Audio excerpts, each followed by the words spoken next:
So let's talk about the presidency of Barack Obama. It was a time that started with the country right on the edge. He was handed some huge challenges. He pushed for some absolutely landmark laws, and he had to navigate a world that was changing and changing fast. So what's the real story of his 8 years in office? Well, let's get into it. This was really the question at the heart of his 2008 campaign.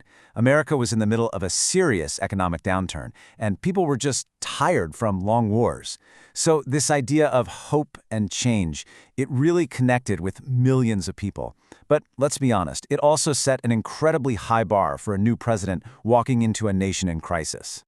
And what a beginning it was. His election wasn't just another political shift. It was a genuine watershed moment in American history. It was the very first time an African American would hold the highest office in the nation.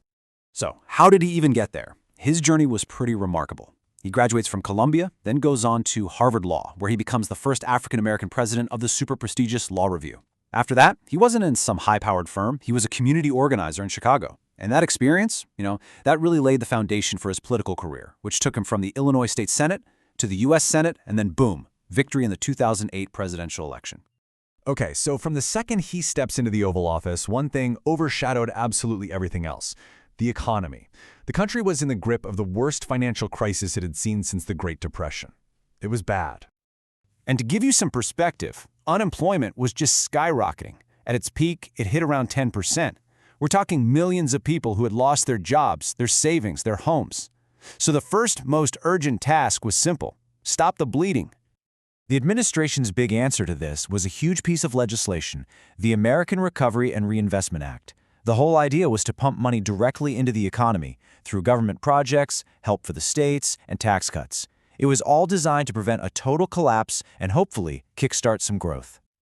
Now, this is where the debate gets really intense. Supporters will tell you flat out that the stimulus worked. They say it pulled the economy back from the brink and stopped an even worse depression from happening.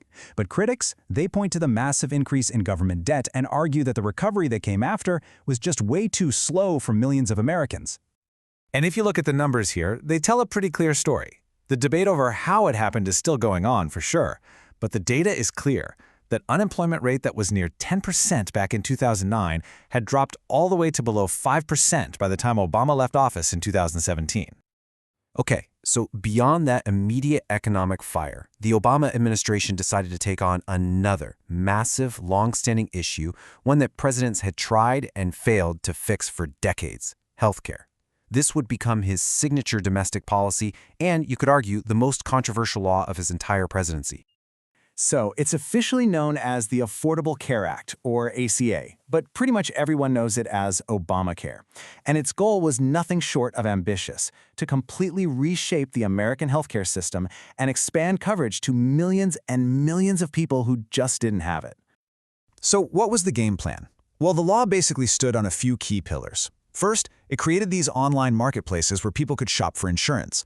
Second, and this was huge, it made it illegal for insurance companies to deny you coverage because of a pre-existing condition, like asthma or diabetes. And third, it offered states federal money to expand their Medicaid programs to cover more low-income folks. And man, the fight over the ACA was, and still is, incredibly fierce. Supporters championed it because it gave health coverage to millions and protected the most vulnerable patients. But on the other side, critics argue that it made insurance premiums go up for other people and that it was just a massive, unwanted government overreach into the healthcare industry. Of course, the world doesn't just stop for domestic policy battles, right? While all this was raging at home, the administration had to deal with major foreign policy challenges, from wars that were still going on to new global threats that were just emerging. And when you look at this timeline, you really get a sense of the sheer scale of the decisions being made. Early in his term, he actually increased the number of troops in Afghanistan. Then he followed through on a campaign promise and withdrew all U.S. combat troops from Iraq. Then came that pivotal moment, the successful raid that killed al-Qaeda leader Osama bin Laden. And near the end of his presidency, the focus shifted more to diplomacy, where he helped bring the world together for the landmark Paris Agreement on climate change. But of course, none of these moves were without controversy. That withdrawal from Iraq was heavily debated later on, especially after the terrorist group ISIS rose to power in that region. And the Paris Agreement? It got a lot of criticism from people who believed its environmental rules would put an unfair burden on the U.S. economy.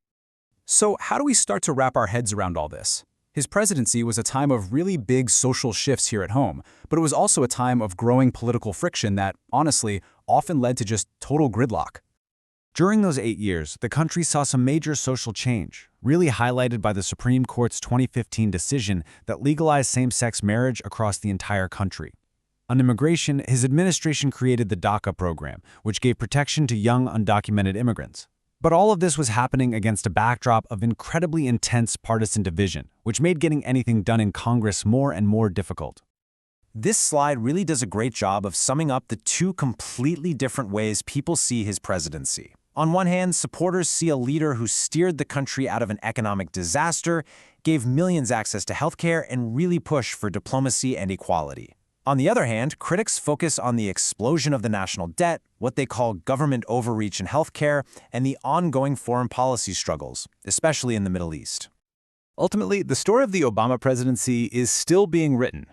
It was a period defined by profound crisis, by landmark change, and by deep, deep division.